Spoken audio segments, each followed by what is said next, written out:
Hello mga ginoong mangangalakal at mamumuhunan. Impormasyon at analytical na serbisyo ay nakikipag-ugnayan Guru Markets. Nagsisimula tayo sa buod ng impormasyon tungkol sa kumpanya. Kung kinakailangan, maaari mong i-pause ang video.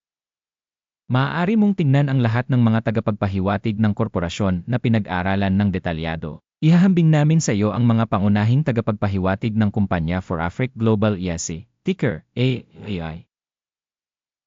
Ang pagsusuring ito ay batay sa impormasyon noong Marso 20, 2025. Ayon sa klasifikasyon Guru Markets Organization for Afrique Global EAC na bibilang sa subkategory.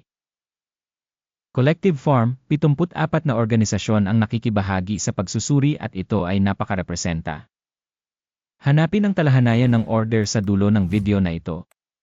Ang resulta para sa kumpanyang pinag-aralan, minus 7.5 sa 10 puntos. Average na resulta para sa subkategory, 1 puntos. Kung titignan mo ng malawak sa loob ng buong stock market sa kabuuan, makikita mo na ang average na score para sa US stock market sa kabuuan ay 1.5 points.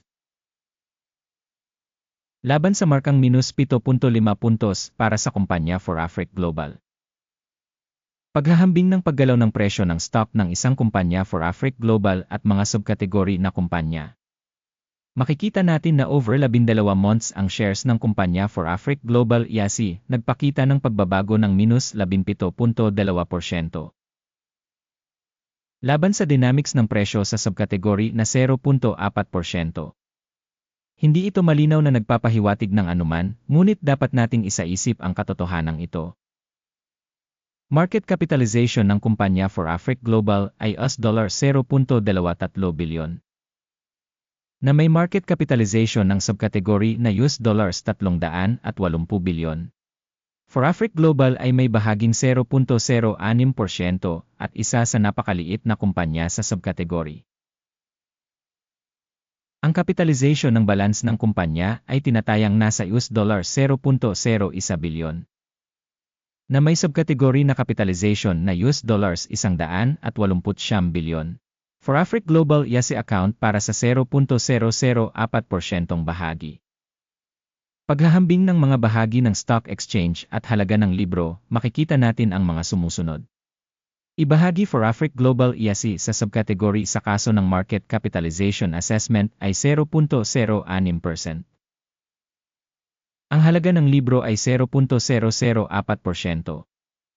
Ito ay 73% mas mababa kaysa sa bahagi ng market capitalization. Pagtatasa ng bahagi ng samahan sa merkado at halaga ng libro ng subkategory, masama, minus 1 puntos. Ang mga obligasyon sa utang ng organisasyon na pinag-aralan ay nagkakahalaga ng $0.152 bilyon.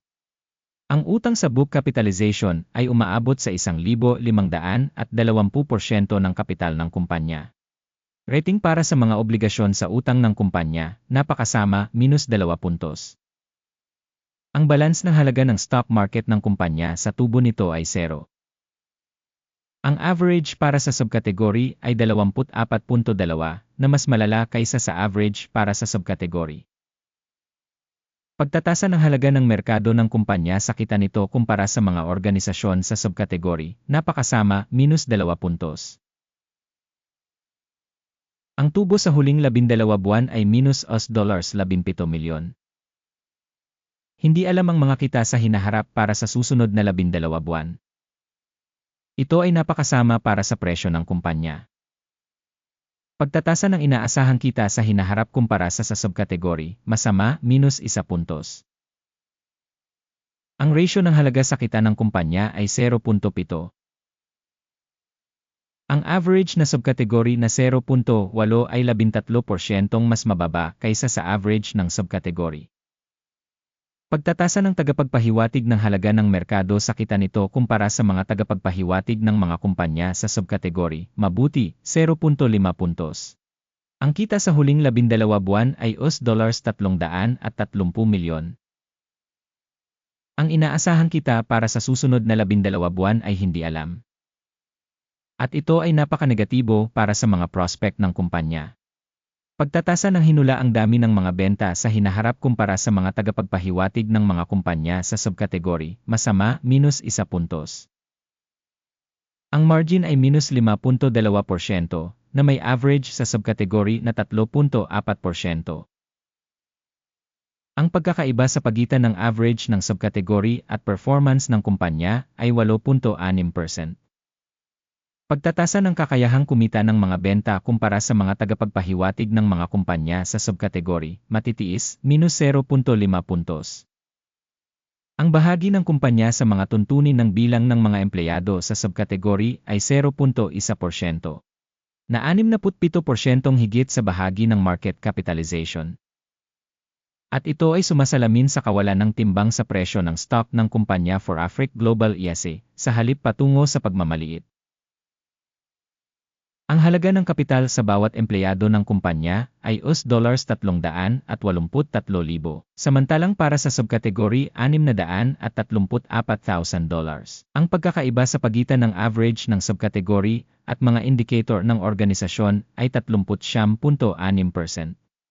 Pagtatasa ng dami ng kapital sa merkado bawat empleyado kumpara sa mga tagapagpahiwatig sa subkategory, mabuti, 0.5 puntos. Ang halaga ng kita para sa bawat empleyado ng kumpanya ay -$28,000, na may average para sa subkategory, $26,100. At ang pagkakaiba sa pagitan ng average sa subkategory at mga indicator ng kumpanya ay 7%. Pagtatasa ng kita sa bawat empleyado kumpara sa mga tagapagpahiwatig ng mga kumpanya sa subkategory, matitiis, -0.5 puntos. Ang dami ng kita para sa bawat empleyado ng organisasyon ay $542,000.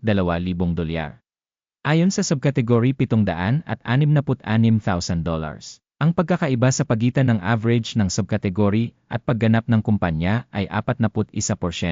Pagtatantya ng bahagi ng kita sa bawat empleyado kumpara sa mga tagapagpahiwatig sa subkategory, matitiis, -0.5 puntos. Maikling pagbabahagi ay tumutugma sa 5.8%, na may average para sa subkategory na 2.9%. Ito ay isang maikling squeeze risk indicator. Tagapagpahiwatig RES 14 na nagpapakita ng antas na 40% para sa kumpanya for Afrique Global ESA. Samantalang sa subkategory ang antas na ito ay 47%. Sa karaniwan, ang mga subkategory na securities ay mas mataas ang halaga kaysa sa kumpanya for Afrique Global ESA. Ang aktual na presyo ng pagbabahagi ng kumpanya ay humigit kumulang $8.53. Ang pagtataya sa pagtatasa ng pinagkasunduan para sa mga pagbabahagi ng kumpanya ay hindi alam. Hindi alam ang dynamics ng aktwal na pagtatasa at consensus forecast. Tingnan natin ang talahanayan ng mga order na magagamit sa lahat. Ang link ay nasa nakapin na komento. Ang talahanayan ng pagkakasunod-sunod ay naglalaman ng ganap na lahat ng mga desisyong ginawa ng publiko sa isang partikular na season ng impormasyon ng stock valuation at reference system Guru Markets. Ang pag-access sa talahanayan ng order ay libre at bukas, link sa nakapin na komento. Bilang resulta ng pagtatasa ng mga mahalagang papel for Afrique Global ESA. Sistema ng impormasyon sa pagsusuri Guru Markets ang sumusunod na desisyon ay ginawa. Buksan ang isang kalakalan para sa isang pagbagsak sa isang presyo na $8.54. Nabuksan ang deal dahil medyo mababa ang rating ng kumpanya. Ang pagtatasa ng kumpanya ay ginawa batay sa pamantayan ng pagtatasa, ang index ng AKIM. Ang take profit ay nakatakda sa 7.88. Ang stop loss ay nakatakda sa 9.2. Sakaling hindi isinara ang order sa pamamagitan ng take profit o stop loss. Pagkatapos ang order ay naayos ng nakapag-iisa batay sa mga resulta ng sesyon ng kalakalan noong Abril 28, 2025 o sa huling araw ng kalakalan bago ang petsang ito. Ticker, YEE, magiging pangunahing buy order. Ang video sa pangunahing deal ay naipublish na sa channel. Kapag isinasara ang isa sa mga order, basic o pagbabalance. Ang pangalawang order ay sarado sa kasalukuyang antas. Maraming salamat sa lahat para sa panonood ng video na ito at para sa paggamit ng impormasyon at reference system mula sa Guru Markets.